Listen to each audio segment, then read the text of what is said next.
PEGI 18. On previous Ninja Theory games, we've had around 20 artists and designers working in partnership to create the game world.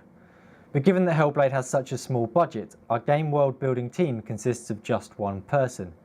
With such limited resources but a steadfast commitment to quality, our approach to creating the world has to be radically different. Viking lore is vast and richly detailed, and everyone's heard of Thor and Valhalla. But we were attracted to a different part of the Viking underworld, a place called the Land of Mist and Fog, in which sits the Hall of the Dead, Helheim. The starting point for the game world on our previous titles has always been the script. Designers would plan the levels and the gameplay around the action and locations in the story. Artists would then model and texture the levels before cutscenes, animations, lighting and effects would be added afterwards. The standard way of doing things isn't going to work on Hellblade because our world building team consists of just Dan, our principal environment artist. Dan will create the world, and then the gameplay, design, story and art will have to fit around what he is able to create. I wanted Dan to be able to start building the world without having to wait for gameplay systems like combat to become ready. So I suggested to him that what we should aim to do is to build a world so rich, interesting and haunting that a player could lose themselves for hours just exploring the world without having to rely on those kinds of gameplay systems. We're not making a game where all you do is walk around for hours without any combat. But by saying that in theory it should be possible, Tamim has given the art team the power and the freedom to create a world without having to depend on gameplay designers. For story reasons, we wanted to take the Viking symbol that we used in our teaser and incorporate it into the landscape.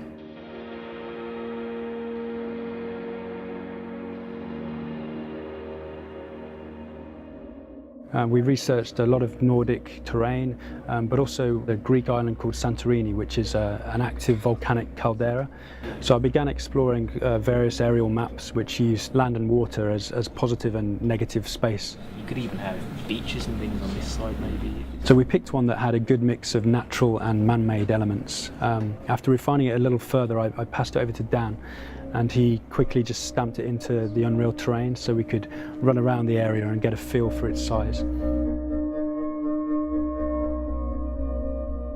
So to get a sense of realism into the map, we started looking at parts of the Nordic fjords, and from here, when we found areas that we liked, we took the satellite data and then brought that into Unreal and then used it with the terrain tool to make what you can see here.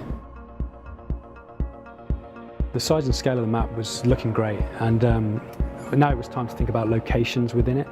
We needed to explore the details, work out what it was themed on and the style of each area. So we pulled together a lot of reference on Pinterest and ultimately created a lot of style sheets which explored it in a lot more detail. So the next thing to do was to scout around the locations. We knew that we wanted to have the central area to be the most prominent and viewable from everywhere. That way the player would be able to keep a sense of orientation. So we picked out some different areas, raised and lowered the mountains accordingly, and ended up with something like this. The scale of the world is now comparable to our previous AAA games, but given that Dan is our only environment artist, we have to find a way for him to create lots of content. We explored using kit parts and procedural systems on earlier projects like Razor.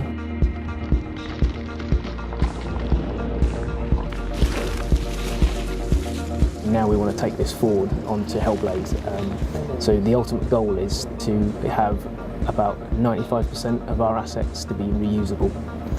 This Unreal demo is quite a good example of how you can get away with a very small amount of assets.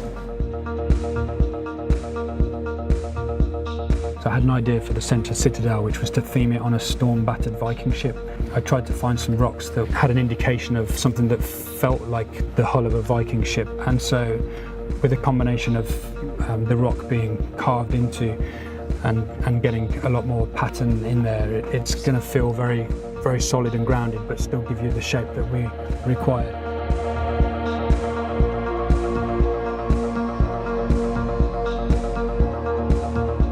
In reality, Vikings were mostly farmers, and they didn't create the kind of big, huge structures and temples that we would want. But since the game is set in the mythical underworld of Helheim, this gives us artistic license to create something that's hugely oppressive, massive in scale, and something that feels daunting to the player as you approach and explore it.